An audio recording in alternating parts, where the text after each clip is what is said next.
Assalamualaikum warahmatullahi wabarakatuh. Waalaikumsalam warahmatullahi wabarakatuh. Halo semuanya. Hai. Apa kabar? Alhamdulillah baik. Di sini masih pada semangat nggak buat belajar? Semangat ya. Semangat. Ngantuk. Ngantuk. Belum ini emang nggak tidur. Belum nyarap Bapak. Lanjut ya. Kalau misalkan Bapak bilang semangat, kalian jawabnya pagi ya. Semangat. Pagi. Semangat. Pagi. Semangat. Pagi. Baik, sebelum mulai belajar ya, Bapak minta berdoa terlebih dahulu ya.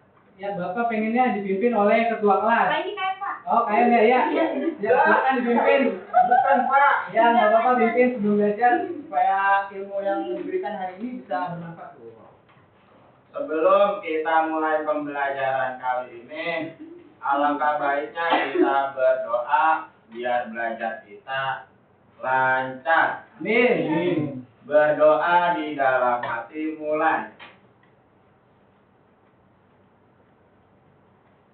Doa selesai. Ya, baik ya. Sebelum masuk ke materi, Bapak ingin menampilkan sebuah video agar kalian bisa memahami dan mengerti apa materi yang hari ini bisa Bapak sampaikan.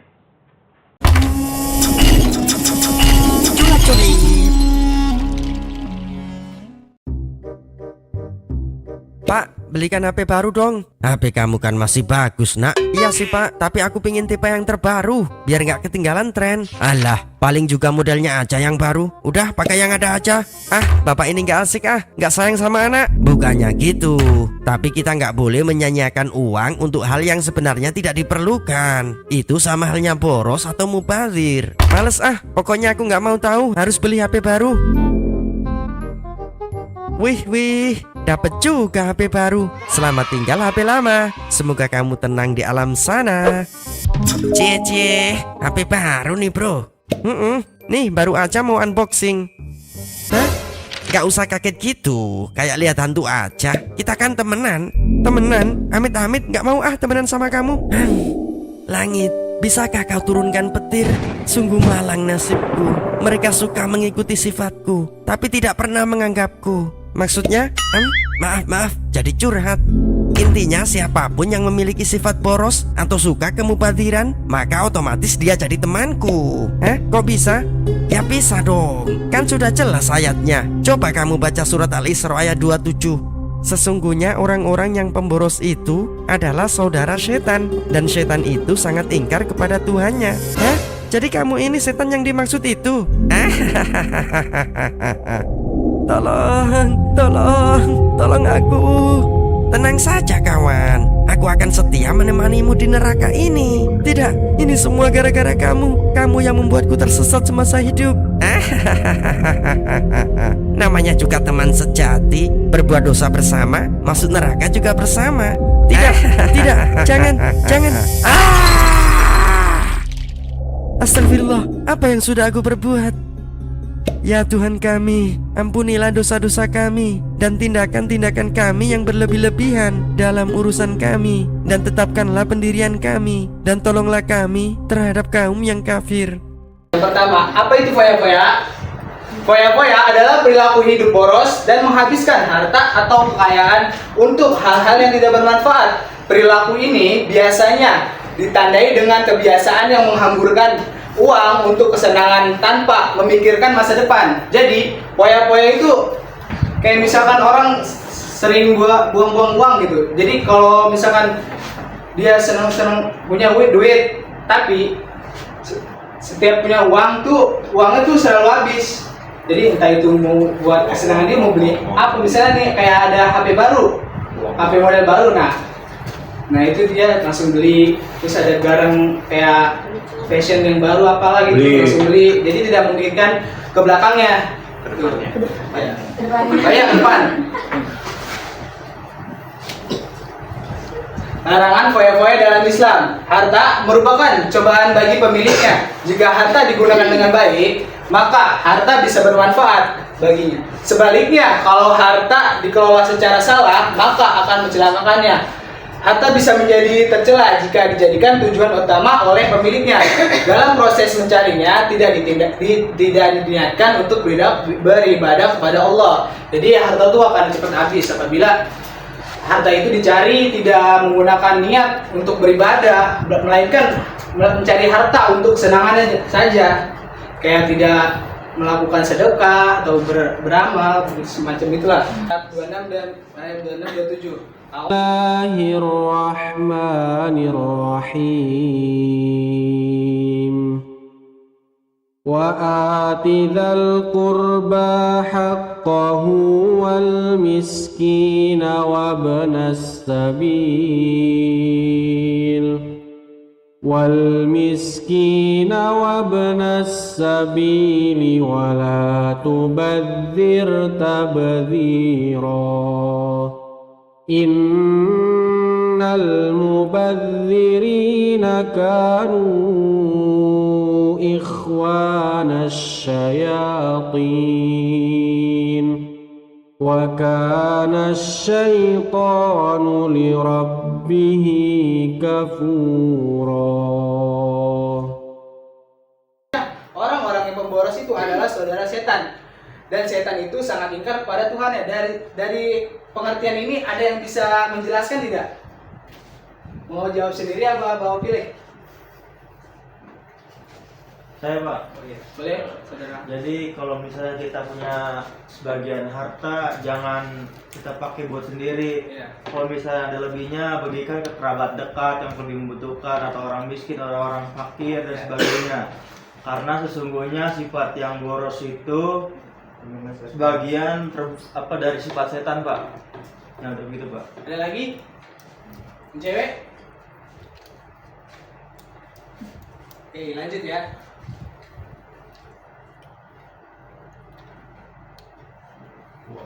Sebelum saya lanjut, mungkin teman-teman udah pada bosan ya? Saya ada sedikit game. Nah, nanti game itu game.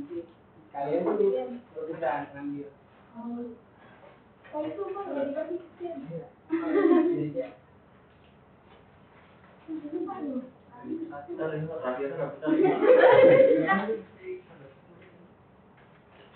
Jadi gamenya itu nanti saya kasih tahu. Kalau misalkan bapak bilang sikut, kalian pegang sikut kalian ya. Sikut. Ya. Kalau misalkan bapak bilang sakit, pegang. Nah, kalau saya bilang sikat, kalian Sikut. sikat. Ambil. Nah, berebutan ya. Oke. Ya. Hah? Iya, jadi nih kan makanya saya taruh sama sini, jadi itu rebutan nanti Mamun sama ini rebutan. Oh, boleh begini, Pak? Iya. Boleh rebutan semua, Pak? Bapak itu Bapak ambil aja Bapak. Ini enggak ada, Pak. Ya, nanti dia rebutan sama Daud ya. Nanti kan Mbak bilang sakit, pegang perut. Ya. Sikut, pegang ini. Kemudian sikat, rebutan sikat. Ambil. Ini gimana, Pak? Boleh, ini kan ini udah buat apa? Boleh. Pak, dia udah dikepel. Boleh juga, boleh. Udah bisa ya. Udah ya. Sakit. Perut. Sikat. Ambil. Nah, gitu ya.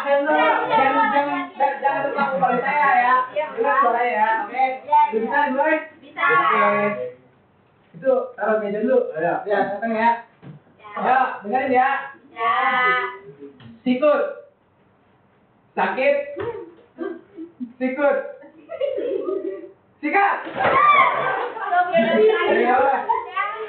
dia udah pinter, Pak. Siapa yang nggak dapat? Tahu. Yang dapat boleh diambil. Jajanan ya. Pak, nambah lagi, Pak. Mau main lagi? Main lagi nggak? Ambil, Pak. Betul, masih pakai warna, Pak.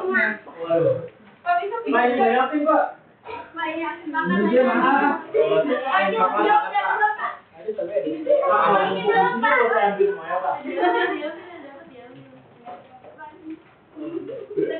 Bisa nangongin Pak. Muat. Muat Pak tuh. Ya, mulai lagi ya. Ya. Bisa dimulai? Pegang. Bisa. Satu. Ingat, ayo. Cepat-cepatan ya. Perhatian. Konsentrasi dimulai. Baik. Pegang. Sikut. Sakit. Sikut. Sikut. Sakit. Sikut. Sikat.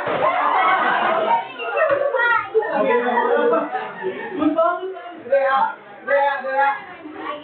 Lanjut ya. Ayo kita baca dulu. Oke. Ya. Bapak lanjut ya. Bapak lanjut ya. Oke. Baik. Semangat. Semangat. Nah, lanjut ya. Kemudian ada contoh perilaku tadzir dan isrof. Contoh tadzir dan isrof dalam makan dan minum. Seorang mengambil banyak makanan dan minuman pada suatu acara tasyakuran. Ia tidak dapat mendapat, ia takut mendapat bagian tanpa sama sekali tidak mempertimbangkan daya tampung perut. Akhirnya, ia tidak sanggup menghabiskan makanan dan minuman tersebut. Nah, apa yang bisa diambil dari? Bapak saya. Ya, Pak. ya boleh Anggi dulu. Ya. Jadi ceritanya ini ilustrasi ya Pak? Iya Pak, boleh. Iya. Ceritanya kan ada acara tahlilan tuh. Iya, Terus kan benar. biasanya tahlilan kan bagi-bagiin besek ya Pak? Iya, becek. Iya, nah di besek itu kan kayak banyak makanan. Terus misalkan si Udin sama si Ucup, dia datang barengan nih. Iya. Ucup datang. Terus si Udin ternyata nggak kebagian. Si Ucup dapat 2, tapi si Ucup nggak mau berbagi sama si Udin Pak. Itu sama kan? Iya, Iya, sama kayak tadi nggak Pak? sama. Kemudian yang lain, ya, jadi Pak, kalau misalkan di rumah Pak, mama udah masak. ya, Kita kayak ini aja Pak, mentang-mentang lauk banyak, tapi kita ambil lauknya banyak. Akhirnya lauk yang lain nggak makan Pak, nggak habis. Gitu Pak. nah, itu Jadi kayak mungkin ini Bapak, ya contoh tadi ini Pak. Jadi yang cukup aja Pak diambil makanannya gitu Pak. Kan tadi itu bilang perut tabung daya Pak. kamu hapus ya. Iya, makanya nggak boleh kan Pak? Boleh, baik. Boleh gitu. Lanjut ya, contoh tadzir dan isrof dalam berbicara, berkata-kata yang tidak penting dan tidak perlu, baik secara langsung bertemu dengan lawan bicara ataupun melalui media elektronik, termasuk media sosial. Ada yang tahu? Contohnya? Kata-katain orang Pak. Ah, itu nggak boleh. Nggak boleh. Ada lagi? Mengunjing orang itu sarang dosa Pak. Kok ada tadi? Mengunjing sama kayak ini Pak. Nggak baik. Anjing ya. Kata-katain Bapak. Kemudian lanjut ya, contoh tadzir dan isrof dalam penampilan. Memakai perhiasan emas di kedua tangan, leher, jari jemari, dan kaki pada saat pertemuan warga. Berpakaian mahal, mewah lengkap dengan tas impor dari luar negeri. Selain di atas masih banyak lagi contohnya perilaku tadzir dan isrof dalam kehidupan sehari-hari. Jadi nggak boleh berpakaian yang berlebihan, kayak misalkan emas nih, jari nih 10, dipakein cincin semuanya tuh, lagi mana nih? Ntar ini ya. Gini gak Pak? Terus kalung, kayak rantai itu gede, nah itu nggak boleh itu ya. Terus pakaian juga yang mahal-mahal itu nggak baik, seperlunya aja bisa kita. Pakainya kita kayak gitu Pak. Iya. Iya baik. Rambut kayak gimana tuh? Pelangi banyak. Madura. Kalau salinan gitu. Nggak boleh, itu angin nggak boleh tiru ya. Iya. Ya lanjut.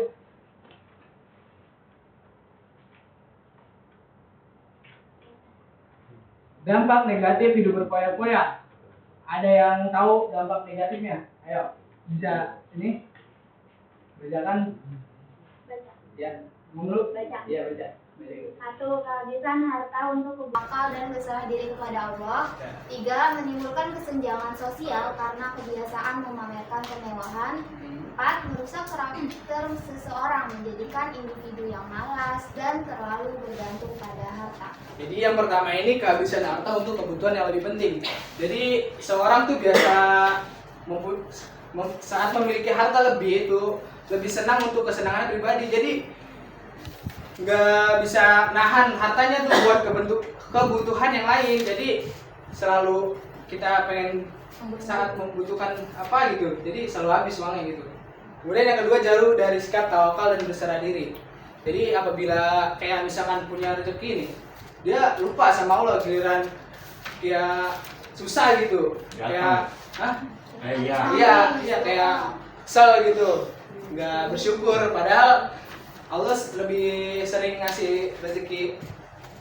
Kemudian yang ketiga ini menimbulkan kesenjangan sosial karena kebiasaan memamerkan kemewahan.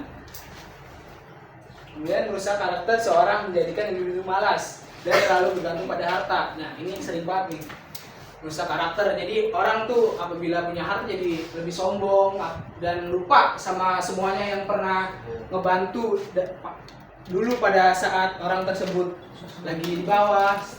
Setelah mempunyai harta jadi sombong. Nah,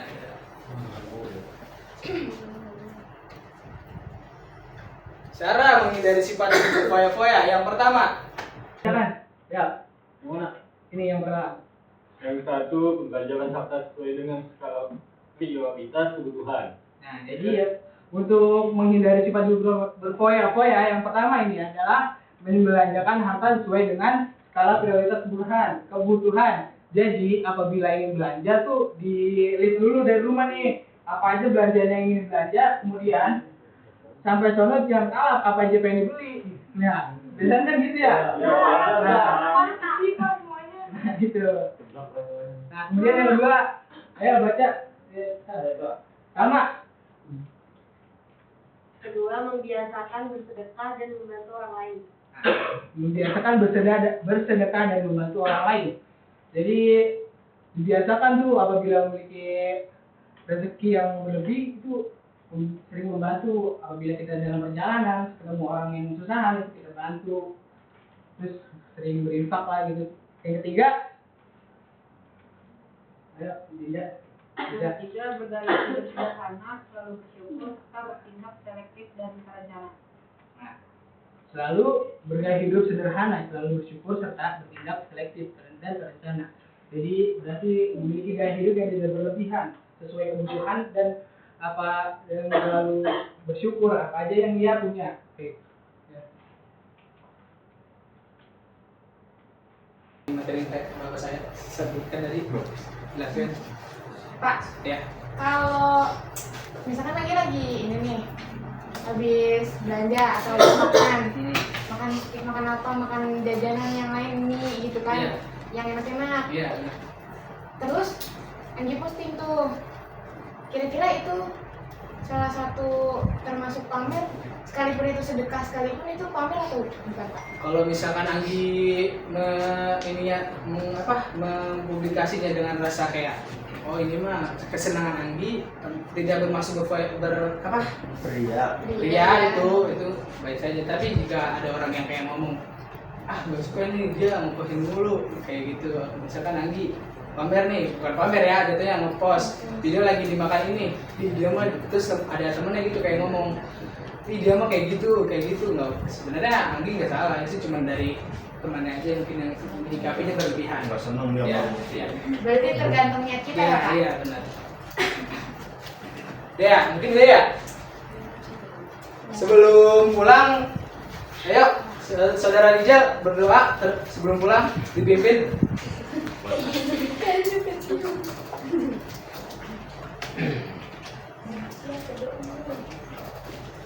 Duduk rapi. Siap. Duduk siap. Siap. Memberi salam. Assalamualaikum warahmatullahi wabarakatuh. Bapak ucapkan terima kasih kepada teman-teman yang telah hadir pada hari ini. Kurang lebihnya mohon maaf. Wassalamualaikum warahmatullahi wabarakatuh.